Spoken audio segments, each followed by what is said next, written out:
Haskins declares for the draft, the Ohio State quarterback, and the Jets are interviewing Kingsbury, who left USC. You know, it's funny, that rule was not enforced by the NFL for years, that you had to ask permission to people under contract in the colleges. They did not in any way acknowledge that rule for a decade. And now this year they decided to acknowledge the rule again. I don't know why, what came up that they acknowledged the rule again, but they did. Greg Schiano is also out as the defensive coordinator at Ohio State. So that changed. So I don't know where he goes, but he is out as the DC at Ohio State. Bobby and Mayapack, what's up, Bobby? Yes, Bobby. Bobby going once. Nope. Richie and Brightwaters. Go ahead, Richie. Hey, Mike. Watch McCagan go after Clowney now, too. That's just a perfect fit, right? What they always end up doing. And listen, I happen to like Clowney. I want to know how much he wants. If he wants crazy money, he takes too many plays off of me. He's always had Watt. Yeah. He's always had Watt on the other side. It's like, but in the meantime, you know what? I think Watt's overrated. I tell you something. I think Watt's overrated. And this year, to do that to a line that had Watt, Merciless, and Clowney on it is unbelievable. Really, and they gave him a first-team All-Pro too this year, Mike. I couldn't even believe that when I saw it. Watt got that. So listen, Watt always gets it. Yeah, he always gets it. And I tell you, I thought Mac didn't bring it yesterday either. I thought he had to do more. No, I mean, I just the Eagles may be a team of destiny, so I don't. No one really knows. But I think it was tough. If they would have lost out against Minnesota, that would have been the best way for them to go because they would have beat Minnesota yesterday handily. See what happens? They win the game against Minnesota, and then the Eagles knock them out of the playoffs. Yeah. So tonight's game, you think with the two quarterbacks, this is the first time we're seeing this, and I wanted to see if you could look deep on this. That we're seeing the two best players coming out of the next two drafts like this, the two stud quarterbers. Well, they're not in this draft, as you know. No, but I'm talking about just the best players in the league. Yeah, best ones right now. Historically, there might have been a time. Young Leinart maybe was one, right? They weren't. Listen, they were highly picked. I mean, both of them, yeah. Like Leinart was 11 and Young was, what was he, 2, 3? Yeah, no, I think 3 or 4. Right, he came right after him. But and Leinart was like 11. So, I mean, they went both very high, and they played very well in their games. They both played well. Young played really well in his game. I mean, he was unstoppable in his game. That's legendary, right? I watch both of these teams a lot, so I can give you a very good scouting report on these teams. Number one, both quarterbacks are pros. Tua is Steve Young. Lawrence is actually almost is like a stronger Peyton Manning. Right, because of the size. Yeah, he almost is. Right. Does he run the game, Mike? Does he run the game? Yeah, and I tell you something. He can actually even run a little bit. He can run some elementary read option. As a matter of fact, last week when they couldn't run the ball, they actually went to the option with him, and that actually bothered Notre Dame and got their offense jump-started. They also lost Love at corner, and they beat his backup twice right in a row. Now, both teams have – remember this about Alabama. This is by far the best offense. Alabama has not covered a lot of these championship games despite winning them, because they never have a big-time offense. Alabama has a huge offense in this game. They have a great quarterback. They have great skill position people. Both teams have good offensive lines. Not great. Good offensive lines. Clemson has the better defensive line. Absolutely. Neither team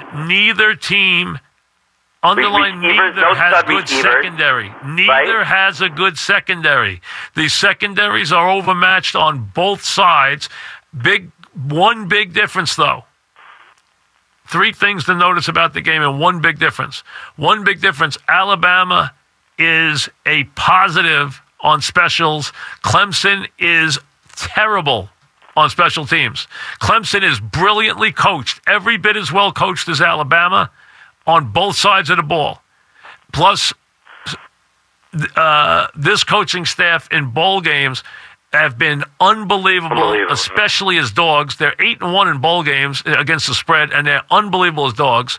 Number 2, they are superbly coached. They're terrible on special teams. 2 things to take out of last week. That Notre Dame shut down the Clemson running game. They shut it down. Yeah. And they didn't even average 2 yards of carry.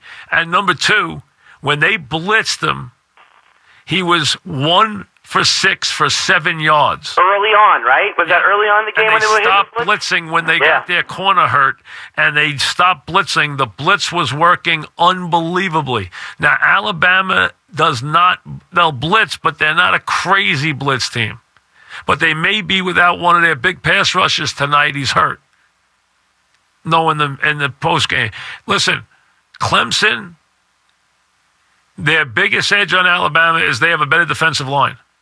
Neither team is good in the secondary this year. As a matter of fact, Alabama's way down in the secondary.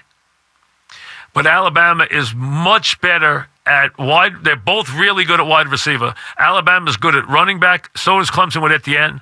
Big explosive back. But they're good at tight end. They're good on the offensive line.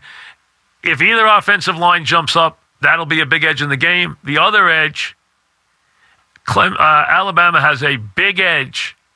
Do not be surprised if Alabama breaks a punt or a kickoff for a touchdown.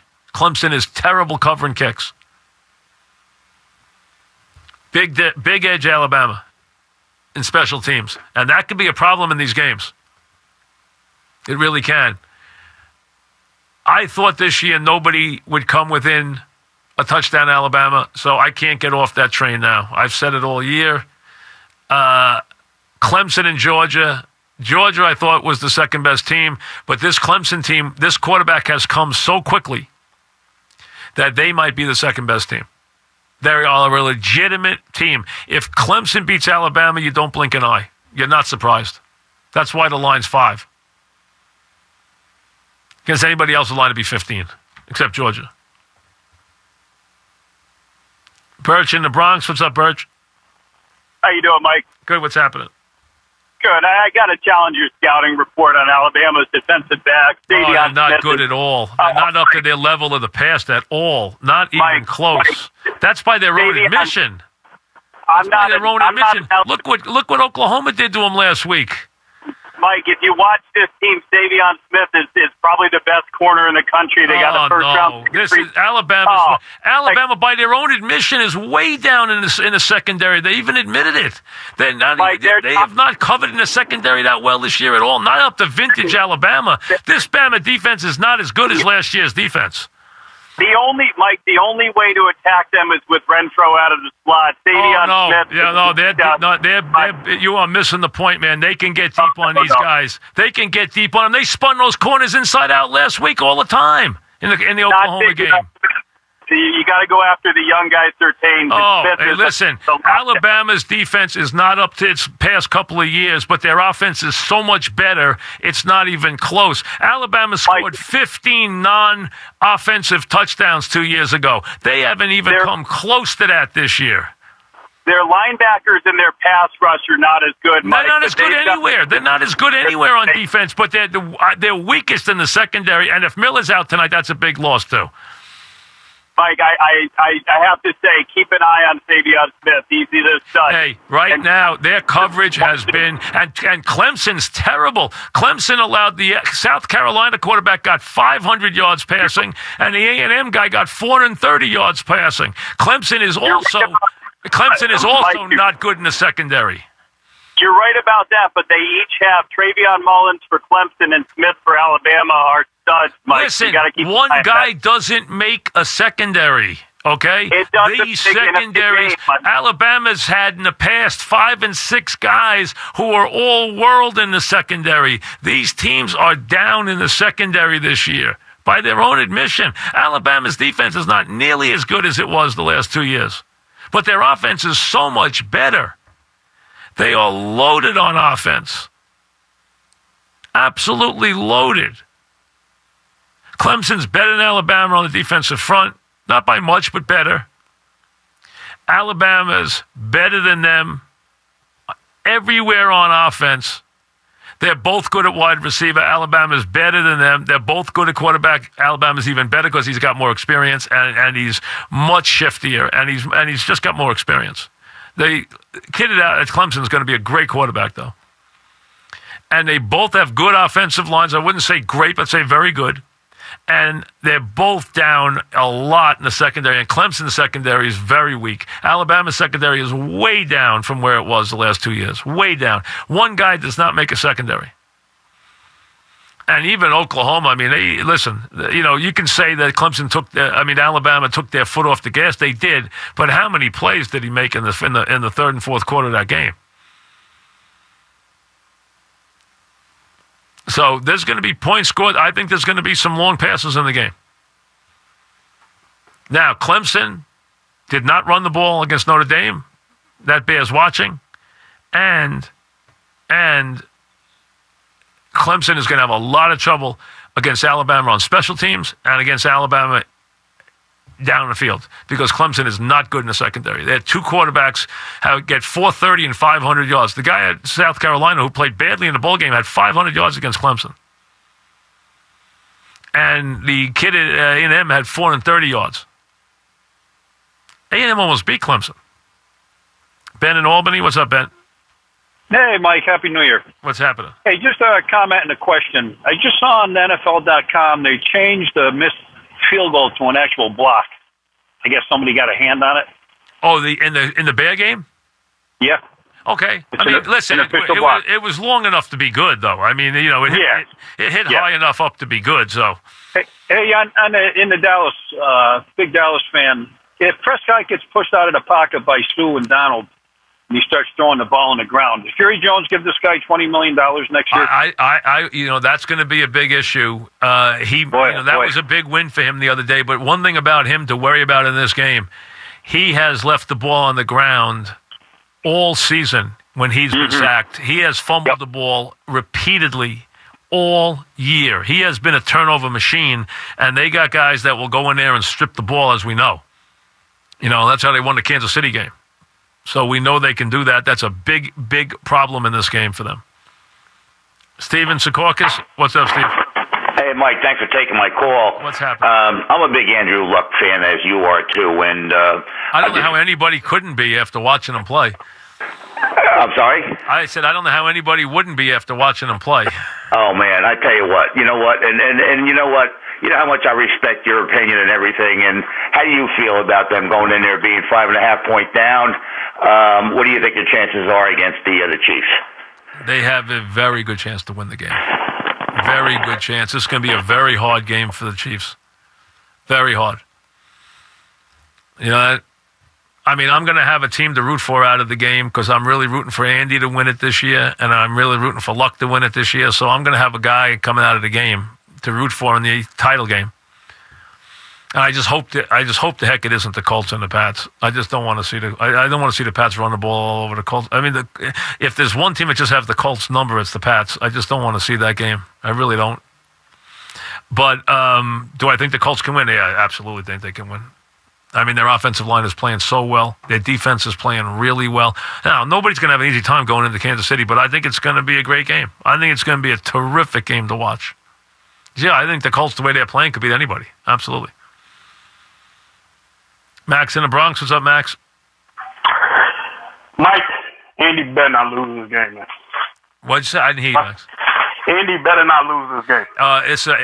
This will be a heartbreak game for them. Max, that building's got a lot of people think that building's got a curse on it. You know that. They haven't won a playoff game there in 25 years. They're 0-6 in their last 6 home games. And I'm going to be real. They should have blew that building up when you put it got so much bad juju around that place. It is amazing. It is amazing. Right. It's not even funny, Mike. It's not even funny. Right. There's a lot of bad vibes in that building. You cannot lose when you lose to Marcus Mariota in a playoff game. That's horrible. But Mike, the reason he can't win it, he got the MVP of the league. It's not a bum like Alex Smith or an even bigger bum like Donovan McNabb. You got the MVP of the league. You coaching it. You cannot lose this. You lose that game last year, higher ball. So, Mike, I was so mad. All right, Max, here's the question for you, right? Here's the question everyone has to answer in this game. Yeah. Here you go. Do you want to be up 3 with 2 minutes left? Mm-hmm. and the other team's got the ball on the 30-yard line, 1st and 10, or do you want to be down 3 and you have the ball? Do you want to be up 3 and they have the ball? So you got the ball in Luck's hands or you got the ball in Mahomes' hands, but you got a 3-point lead. Which one do you want? You want to be up 3 or down 3? 2 minutes left. The other guy's 1st and 10 on the 30. This is a no-brainer, Mike. They lost so many leads, but I think you got to be up. You got to be up. You got to have the ball, you mean? No, they got to have a lead and let Andrew Luck try to come down the field. They gotta have. But are you comfortable that if he takes the ball down 3, that he won't stick it in the end zone? Mike, I don't care. They gotta be up. They cannot be down. They can. That place will riot. Well, how about they're down? And how about they're down, but they got the ball with 2 minutes left? Mike, if we had Alex Smith, I'd be crying right now. But since we got this kid. He's that special, Mike. He's that special. Hey, listen. When you don't get rattled after they lost that Ram game, and he didn't get rattled like that, and after that Kareem Hunt thing, he was the ultimate leader of that team. Max, here's the bottom line in this game, and there's not many times these teams can say that. They don't have an edge over the other quarterback. Nobody has an edge in this game. There's no quarterback edge. There's no quarterback edges in this game. But, Mike, for the first time, I know we played Luck, and he came back 38-10 or whatever that score was. Yep. For the first time since we've been in the playoffs, we on equal footing with these quarterbacks. No, listen. That never happened. There's no edge in the court, but you would think Mahomes has got an edge, though, but he doesn't. And Luck doesn't have an edge either. There's no quarterback edge in this game. They're both, look at the years they had. Mahomes throws 50. Luck throws 39. I mean, you got basically 2 guys. They have been the stars of the league this year. It's been their year. They've been the 2 biggest stars in the league this year, and Breeze would be the 3rd guy. He'd be the other guy. They've been the biggest stars this year. So it's their game. Hey, that game's it's a classic. I mean, if you're a football fan, how could you miss watching that game? Luck and Mahomes. I mean, how good is that? So what is it? You want to be, that's the question for the audience. You want to be up 3 and you're kicking it to the other team, 2 minutes left, 3 timeouts, you're up 3, you want to be booting it, or you want to be on the receiving end down 3, 2 minutes left, 3 timeouts? That's the question. Now remember, if you're the quarterback, you're on the other side standing there watching the other guy work. Knowing if he sticks it in the end zone with 8 seconds left, you're going home. Nothing you can do. Back after this. Hi, it's Jamie, Progressive.